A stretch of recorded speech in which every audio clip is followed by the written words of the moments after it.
G'day guys, welcome back to Supercoach Swordplay and welcome to my very late round 6 review. Hope you're all going well. Now, firstly, apologies. I have not been very active for the last 2-3 days. Just had a couple of things come up. But yeah, all good. Back on the horse again. All good. Nothing to worry about. We'll keep pushing through. So yeah, thanks again to all the messages. Really appreciate it, guys. But okay, just need to rest up a little bit. But mainly just wanted to give a big shout out, firstly to Scobes and Joshy as well as Verns for absolutely smashing out the live content. It's been fantastic getting some more brothers on board because they are absolutely lighting it up. So big shout out to you lads. Thank you very much. And obviously my three Swordplay brothers in Janath, Spillsy and Rossco smashed out the poddy last night. And for the first time in a long time, I was actually an avid listener rather than babbling on there myself. So I think it's probably better without me. But I'll hopefully, I was going to say certainly, but yeah, very, very likely back next week. So very much looking forward to that because I have really missed out on getting together with lads doing the poddy. And also stock market video, going to do my best to pump that out tonight as well. So hopefully that'll be up tomorrow morning if all things go well. But let's get to round 6. So 22-16.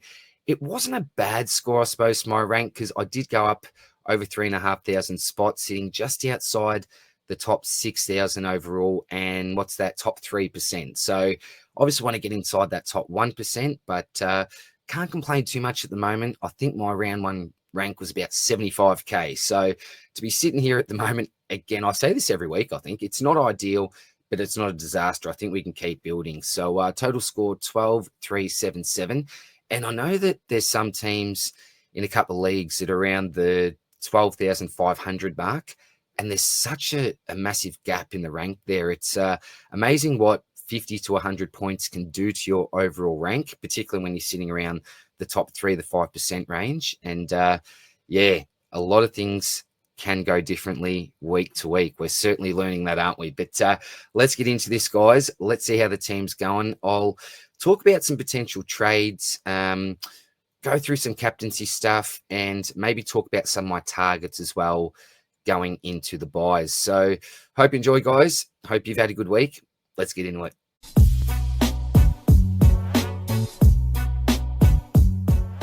Alrighty, so I'll start with my trades and a bit of strategy from last week. So my main goal was to bank as much cash as possible. Originally, I was planning on doubling down, and it's always a risky move, isn't it? Because you do fall 1 behind, even 2 behind the really, really top teams.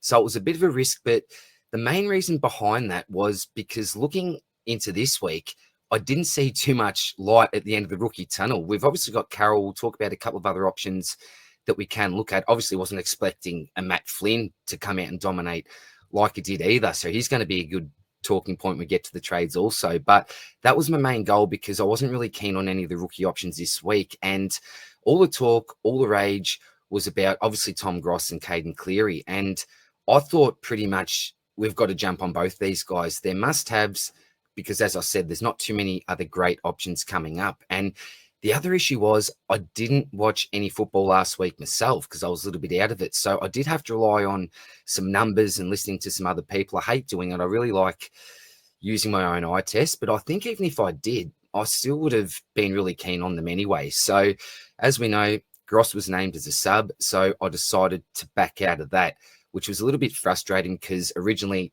thought he was pretty much a must-have. But then I did jump on Caden Cleary.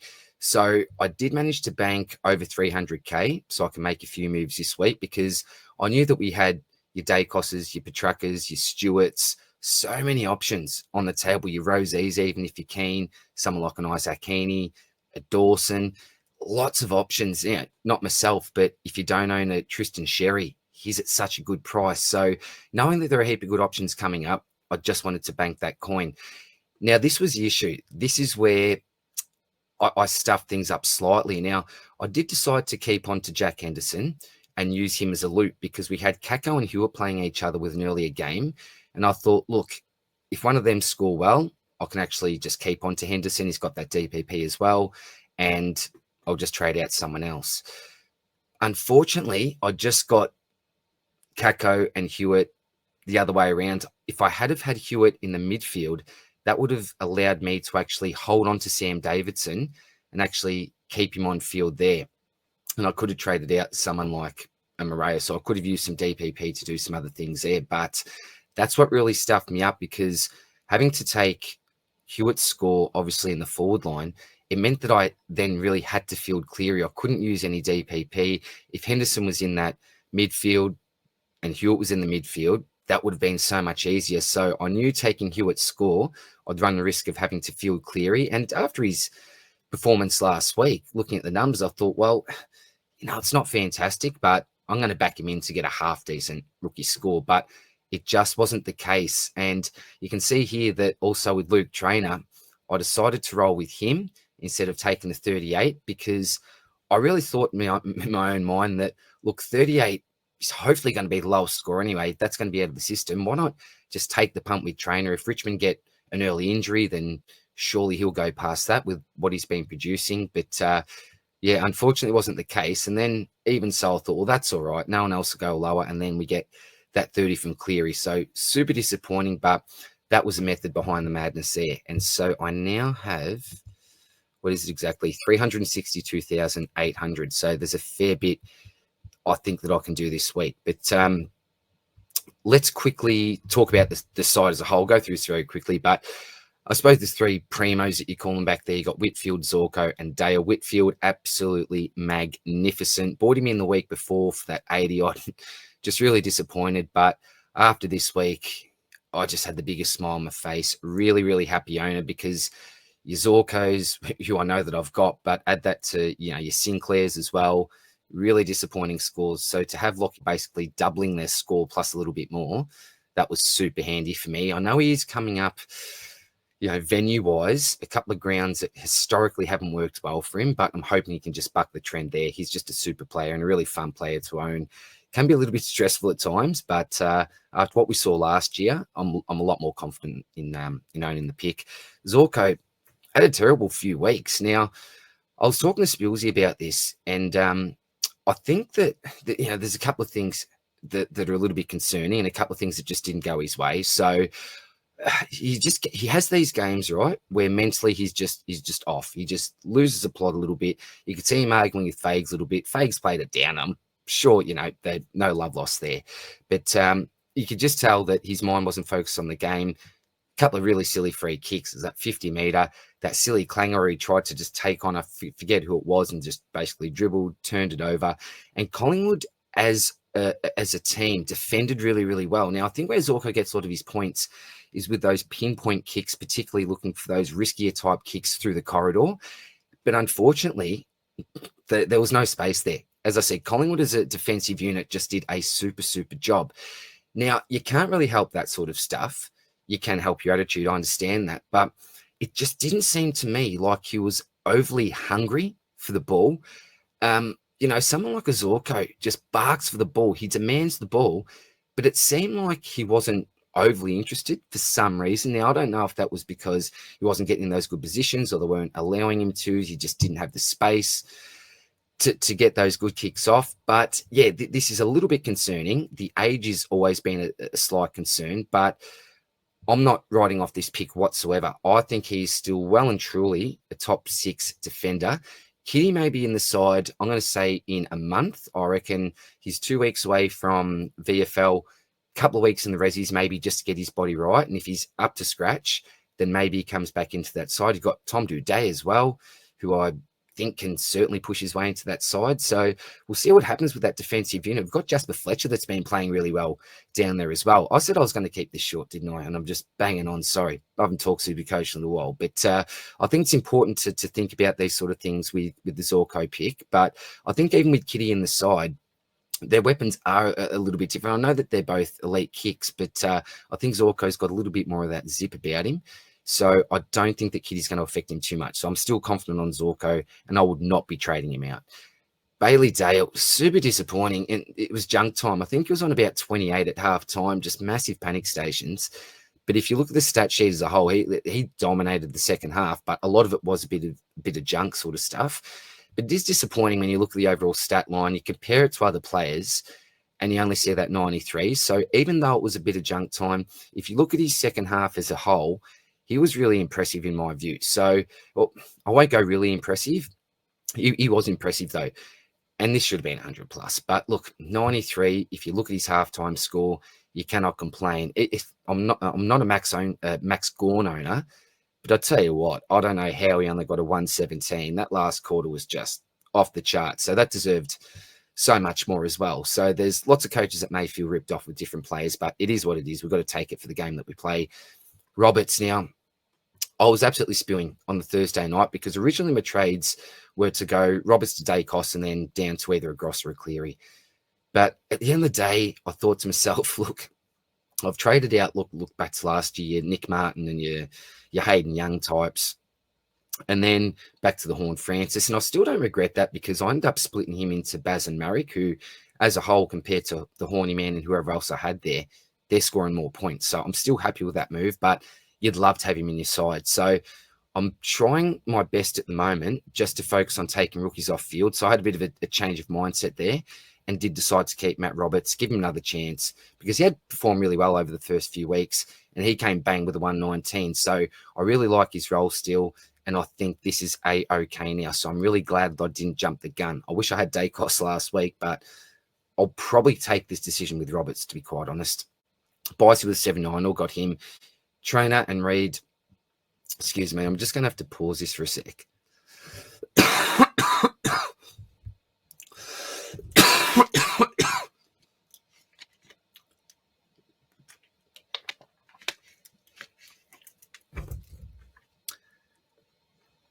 Trainer and Reed.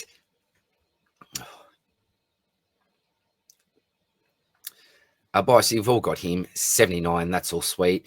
But you wouldn't be VCing him like Spills did the other week. Luke Trainer, a 2. So super disappointing. He was on for the last 5 minutes. I could not believe it. I was actually holding out hope that they wouldn't play him at all. But what's the point of 5 minutes? I really don't know. But I know they did want to manage him, obviously. And a few of the blokes did get some early mail that he was going to be the sub. I just didn't take that. He was named on the ground originally, but yeah, super disappointing. And then you got Reed with a 38. So all of a sudden, and then, for the Connor O'Sullivan owners as well, all of a sudden, like in a week, this is why we say a week is such a long time in Supercoach. You don't have the confidence anymore, do you? You probably still do in someone like a Trainer if he's getting that full game. But the issue is the break even is now up to 74. Can he get that and reset it? Absolutely he can.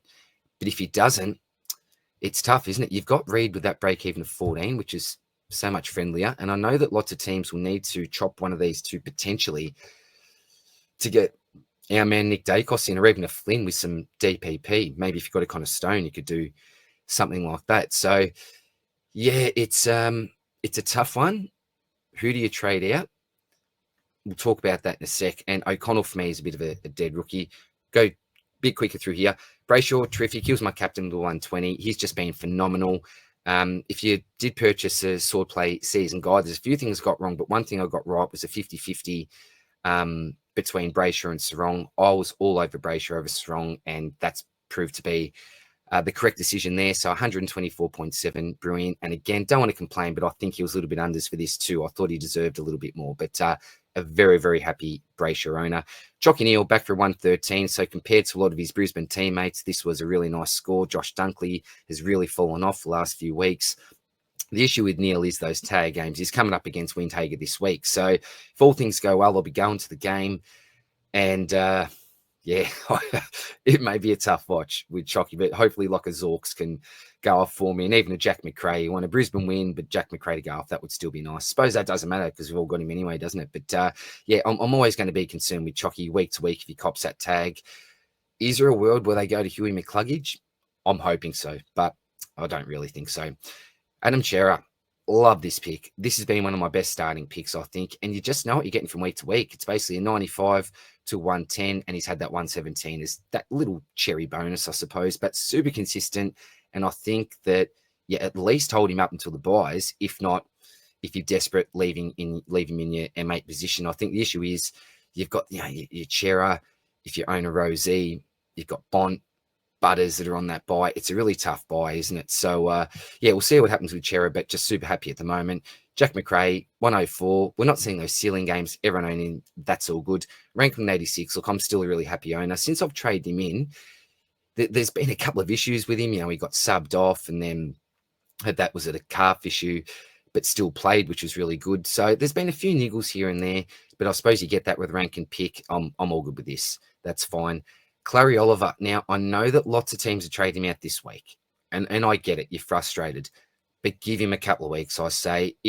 Look, my view is if he can't go well against what is Richmond and West Coast, I think it is, then trade him out after that. If you look at his break even, so what's his break even at the moment? You know, it's at 100. So look, if he can't go over 100 this week, then you could even look to knock him off after that. But I'm pretty keen to give him 2 weeks, and that should give me a pretty good idea about what I'm going to do moving forward. If he scores well, I'll hold. But if he can't score well against the bottom teams, then I've pretty much lost faith, and I'm going to jump to one of the ultra primo midfielders. And he was that man. Yeah, but I don't think we can call him that anymore, which is super unfortunate, but I'm not writing him off completely. There's still a world where we can hold him, I think, a very, very small Pluto world. That's not even a planet, is it? But whatever. Ryan Marrick, really happy with this pick as well. He's, again, just done everything I wanted him to do, which is give me some really decent on-field scores. When I say decent, I'm not talking 100-plus type scores, but, you know, your mid-80s up to your 90s, your mid-90s, and that's exactly what he's doing for me. Got DPP, made some really nice cash, so I'll hold him at least for the next couple, but he's definitely going to be a stepping stone for me. I don't see him as being a top 6 forward, although he's got a really nice role. I'm just super thankful that I made the right decision between Marrick and Humphrey, and it was all about the role. I like the role better, and so that's a bit of a lesson learned there, I think. Go for the best role. Xavier Lindsay, now, again, I think some people may be looking to trade him out, but the break-even is coming down again. And remember what the talent's like. If you go back to those first 2 games, that's why lots of us traded him in, because I don't think a heap of teams started him. He had those injury issues. Obviously, managed Tog. Wasn't the best game last week, but again, similar to Clary, has a really nice fixture. So I'm hoping that he can produce some really nice things for us. What I mean by that, a couple of 75s, magnificent. That's really all we need for now. So happy to have him on field, I think. Kako, this is really disappointing. This was his time to shine. And the reason why I had him in the midfield over Hewitt, because I ideally wanted to take the midfield score, was because I rated him a better chance. That was just a bad decision by me. He's been really ordinary. So didn't shine when I thought it was his chance, but job security is elite. So that's what we've got. We've got a guy that's going to play from week to week. I don't think he's going to be sub, but he's going to be an ultra slow burn, but it is what it is. At least he's playing, I suppose. Now, Moraes, I could have traded out him last week over Davidson, but when I saw that he was named on field, on the wing as well, I looked at his break even. I thought, oh, look, who's got the better chance to make some coin? Because I'm almost 90% trading one out this week and then one out the week after. And I just decided to go with Moraes. I knew that Davidson would get a better on-field score, but by this time, I had to take the Hewitt score. So Henderson was here and I was going to trade in Cleary. So Davidson was going to be on my bench. So I just decided to go with Moraes, lower break even, being on field. I thought, look, if you can get back to close to that 90, wouldn't that be magnificent? He'll reset completely, but just wasn't the case. And I reckon it was on 20 odd at quarter time as well. So just completely fell off the face of the earth, which is super frustrating. Clay Hall didn't play. I don't know what's going on there with Mini's rookies. So probably just look to trade him out, I think, if you need to move someone on. TDK for 100, not fantastic, but no panic stations for me until, or if Pido is named.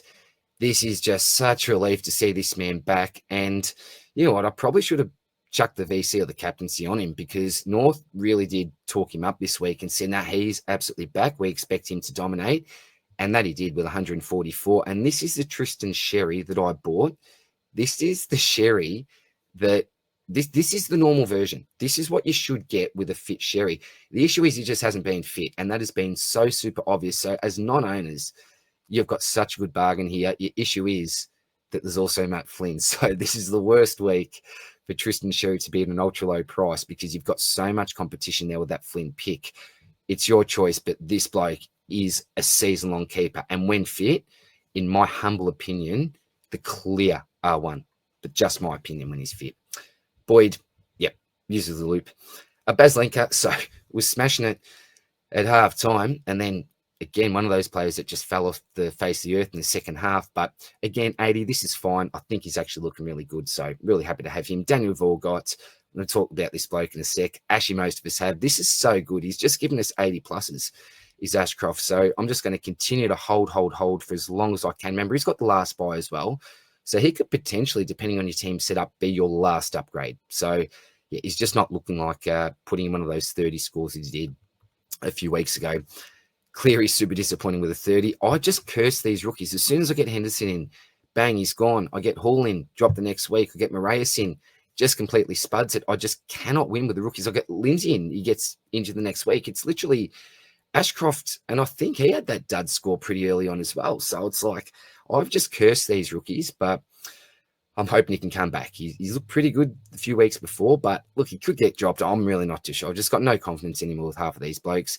Henderson has a loop, but you can't use him as a loop this week. He's got the first game against the Tigers, and that is on the Thursday night. So super frustrating there if you want to hold him as that loop. This is not frustrating.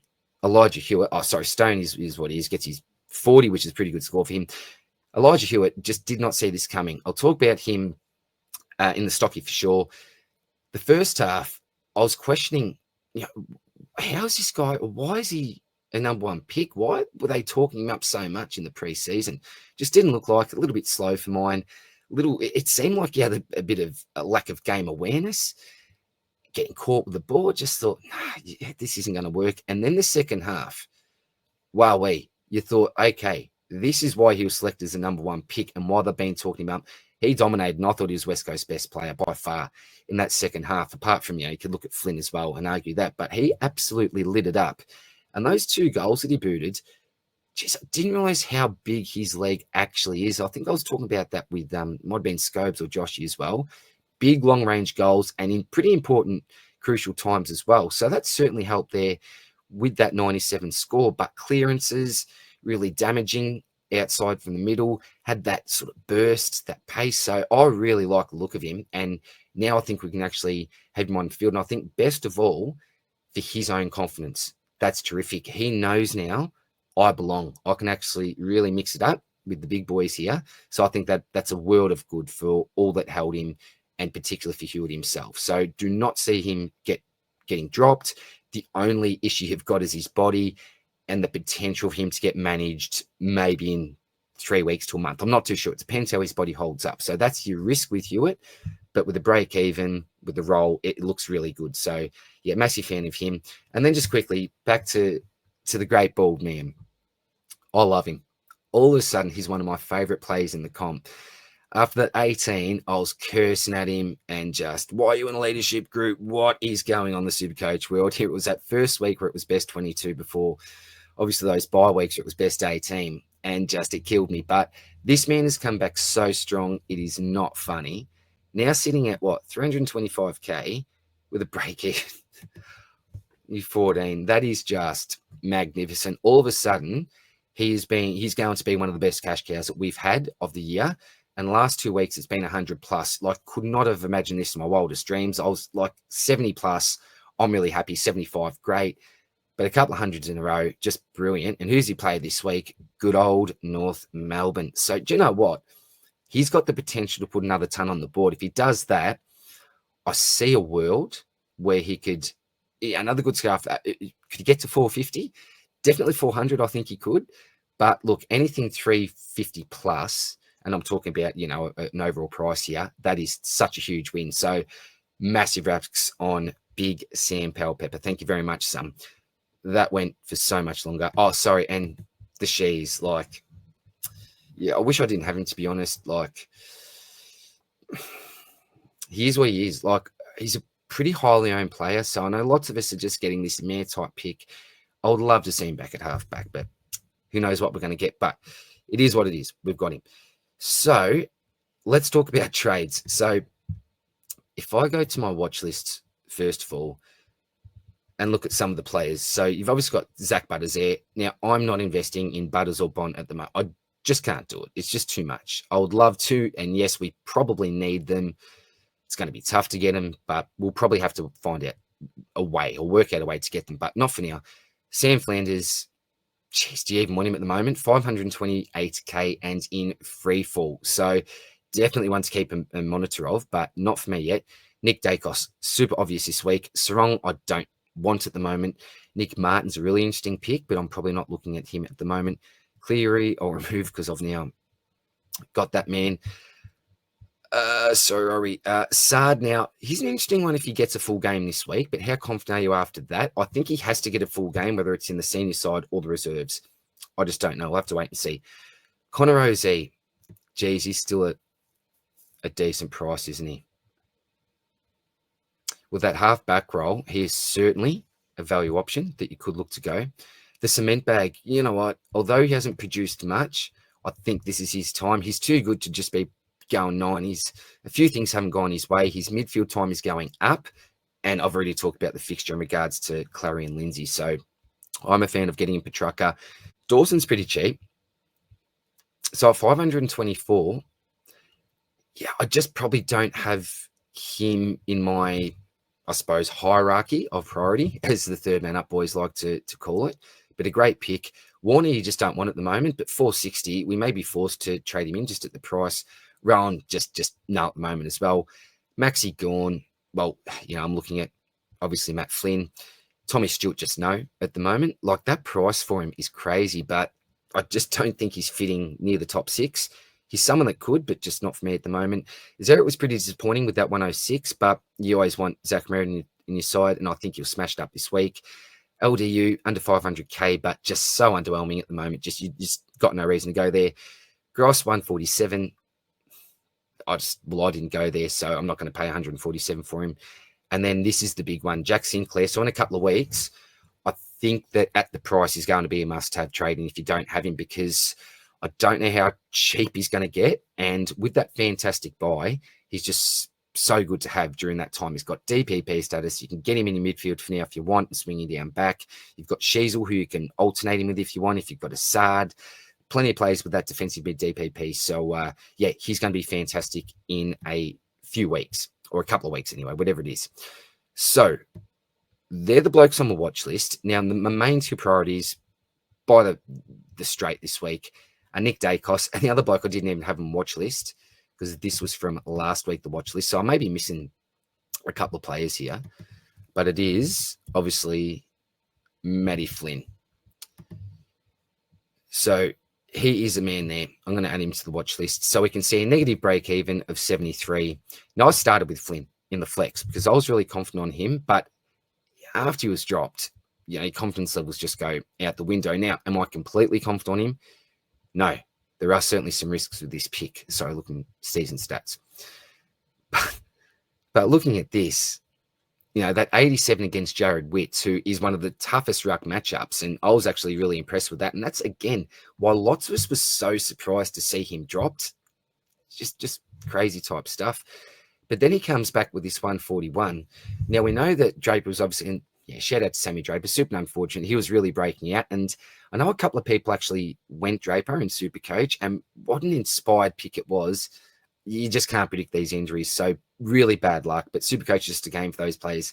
Sammy Draper, yeah, heart goes out to the great man. But yeah, it was, you know, basically for 3 quarters he was against Draper and was still in a really decent score at 3-quarter time. So the 141 though almost makes him too irresistible. Now, you don't love the Melbourne matchup, but I don't think Max Gawn is as restrictive as what he has been certainly in years past. Meek, I don't know if he's too bad. And then you've got Nanku, can leak a few as well. So if he can play up until, or even just say till this St Kilda game here, and give us, you know, those 90 pluses, then this is a big win. This is a big win here. He's going to do 3 things. A, he's going to get a rookie score off field, and geez, we've got some dodgy rookies, massive sub risks at the moment. So that's the big thing. He's going to give us hopefully a 90 plus, and that may completely go out the window, but we've seen that 87. Okay, let's say an 85 plus if we do. And then obviously the third thing, the big thing, it's all about cash gen. And with all the dodgy rookies that we're looking at this week, I think he's pretty much the best option. So we need him playing here. This is going to be the issue though. He gets named against Hawthorn, maybe doesn't perform overly well. And then, all right, we're back to BJ, and you've only got that 1 week, and then you got him stuck at your flex. Also, if you're going with him at your flex, which I'm guessing most people are, you lose that flexibility. So there's certainly some things to keep in mind. But if you don't go with Flynn and things do go to plan for those people that do, you are massively behind here. And I don't think there's another player in the game who are presented with this week that has as much potential to make as much rapid cash as what he does. So I think he's got to come in. And Nick Dacos. Now, I'm not going to call him an absolute must-have, but I think there's been a fair bit of commentary, I'm guessing already, that it's probably this week, or you've just got to wait it out and hope he gets tagged again, comes down to a reasonable price, and then jump on then. But for me, I really want him for Anzac Day. I'm actually hoping to attend Anzac Day if everything goes well. So, yeah, got a very nice ticket with some absolute legends there. So that should be absolutely fantastic. So not owning Dacos or Zach Merritt, actually attending my first Anzac Day, that's going to be terrible. So I really want to get Dacos in. I know I'm blabbering on here. So it's all about who do I get out? And I think that I need to use a boost. So let's talk about some different scenarios that I've got up my sleeve here. So I think it's got to be one of Trainer or Reed. I think I need that cash. I've got 360, which is handy, but for what I want to do, I need to lose one of them. So I think it's going to be Trainer. I really wish that I could hold Trainer. I really, really do. Now, you're presented with a few options here. You've got, it's going to be, it depends if I use a boost. I'm looking to at this stage, but I may not. We'll go through some different options. But at this stage, it's going to be out of Moraes, Hall, Henderson. So it's either going to be one or two of these blokes. Now, Henderson, you can't actually use as a loop this week, but I see him as being pretty dead. I think you use him twice in the next month as a decent loop. Well, personally for me, no one can use him this week, but personally for me, twice in the next 3 weeks after this week. Break even is just not looking like getting close to it. If he does get selected, but I don't think he will. And if he does, maybe as a sub. So I don't think that when he's named, or if he's named, we can even hold him. Hall, he's got a negative break even, but what do? Kelly came back into the side. Gross is obviously sub, and he was pretty impressive the week before. So I just don't know. If he's named, you obviously keep him. But if not, I think it's fine to move him on. And Moraes, that break even, so probably his 3-round average, that break even's probably above that, I'm guessing, with what he's produced. So, yeah, I'm keen to move him on as well. So, for now, I'm going to go out Moraes, and I'll just use the extra money for now in Hall. So, that gives me over $1 million, which is really, really handy. So, at the moment, I've got 2 defensive spots. And no, sorry, 2 midfield slots and a defensive slot. So if I do go someone down back, there's a few options here. I don't actually have to go someone down back because I've got Sheasel in that flex spot. Originally, when I was thinking of my trades, and I can't believe I didn't know this, and it stuffed me up a little bit, to be honest. I thought Carroll was a midfielder. I really did. I've gone to search around the midfield, couldn't find him. I'm sure it's Carroll. I've realised he's a bloody defender. So let's just get Carroll in that spot for now. I don't love it, to be honest. I really don't love it. But, yeah, I'll do it for now. And then we've obviously got our 2 mid spots here. So I absolutely have enough for the bloke I was talking about, Nick Dacos. And then if you look at balance here, I've absolutely got enough for Matty Flynn. So having this handy DPP here in the flex position, and that's why I don't really like having a ruckman in the flex, because you do lose that flexibility, as I mentioned. But I do actually have enough money for Matthew Flynn in like Flynn. It gives me 44k in the bank. Now, I don't love only having 44k in the bank, because what do we do next week when we look to, if we want to downgrade?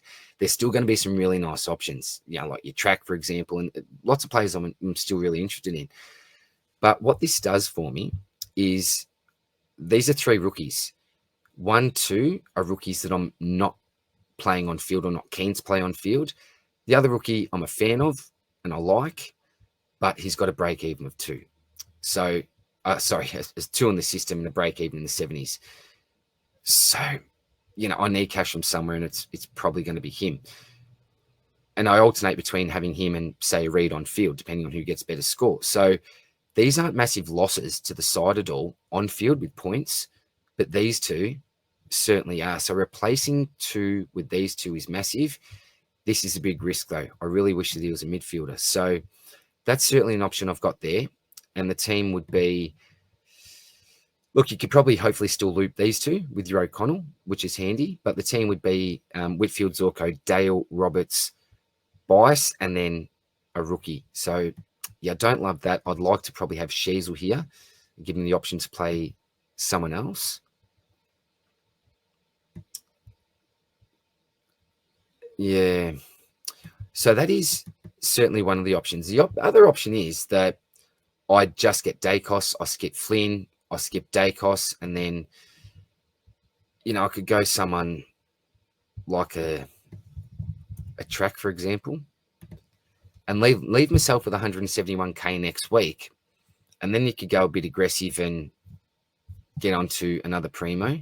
I don't even think that I'd need to make that trade there. So I could literally just go, say, your Moraes and Hall to Petrarca and Flynn.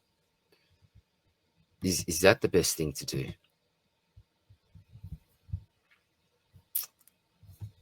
That's actually tempting. Is that the sensible thing to do? Because I'm not overly confident on Carroll.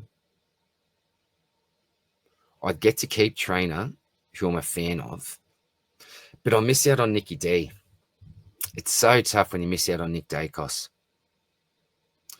I think that I'm too keen on him, but should the sensible thing to be just to skip him?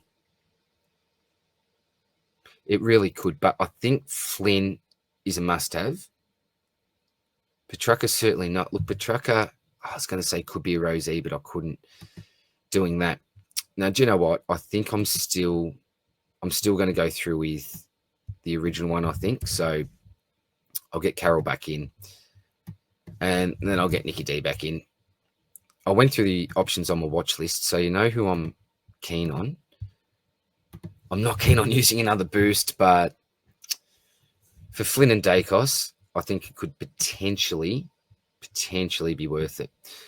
So can I actually loop O'Connell? So St Kilda, I've got Essendon. Yes, I can. So that's great. That's really handy. So given the fact that the Saints play, what's that, Marvel Saturday 120, I can actually see what Reed gets on the Friday night. If that's decent, beautiful, just leave O'Connell there. If not, then Carroll comes on. That is all good. All right, so Dacos obviously comes on here with Sheasel, which means that Henderson goes there. Oh, this is frustrating. Yeah, this isn't ideal, actually. Because I would like to play Hewitt on field. All right. I suppose it isn't too bad. It isn't too bad. I suppose I can potentially loop. And it would be Hewitt as a best emergency there. Don't love my emergencies here. I can always get one of these guys up. All right, so with those trades going into this week, the team will be Whitfield, Zorko, Dale, Roberts, Bice, and either Reed or Carroll, depending on how Reed goes. Yeah, Brayshaw, Dacos, Sheasel, Chocky, Chera, McRae, Oliver, and then either Lindsay or Hewitt.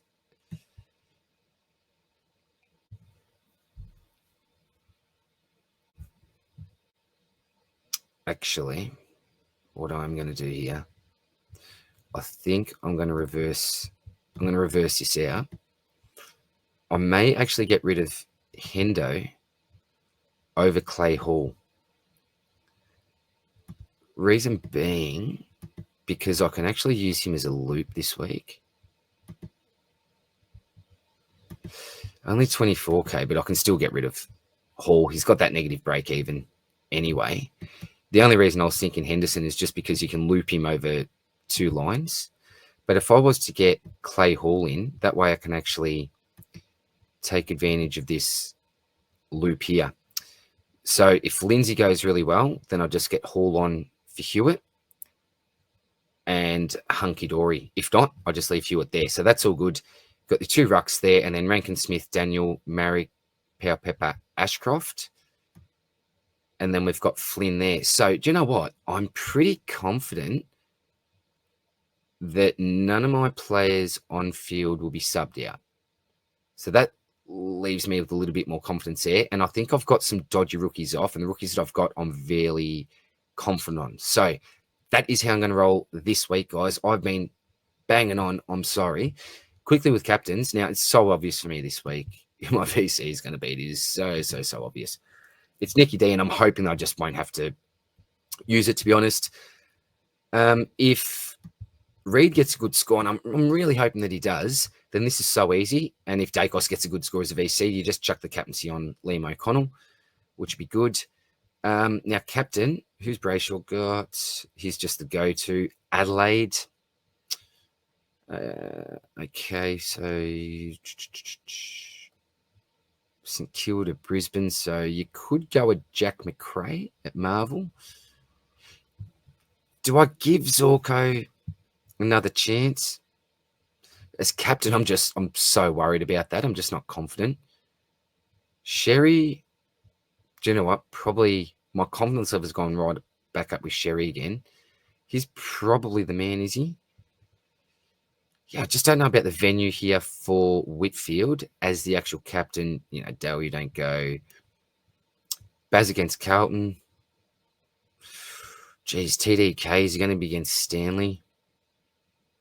You lost a little bit of confidence with him, don't you? Go Flinny as captain. For now, I think I'm just going to go big Tristan Sherry, just knowing that he's fit. I don't really care who he comes up against. I'm going to back him to get a good score. So that's how the team's looking, guys. They're the trades. They're the most likely VCs and captains for the week. So again, thank you very much for tuning in. This is a very, very late one. If you haven't already checked out the poddy, make sure that you do, because the boys go through every relevant player in a lot more detail than I did. Rossco goes through the rookie data dump. Spillsy gives some really great opinions on some of our premium players, whether or not to get them in this week or not. And Janath, he hosts the whole thing. And as usual, he's a professor. You know what you get from him each and every week, and it's elite stuff. So again, shout out to the 3 boys as well, our new brothers that have been doing the lives in Scobes, Verns, and JG as well. Joshy, love you blokes, and love all of you in the community as well. Absolute legends, champions. Much love. Stay tuned for the stocky. I'm going to get right into that now. And apart from that, I'll see you soon in the next one. Have a great weekend. All the best luck. Cheers, guys. Bye.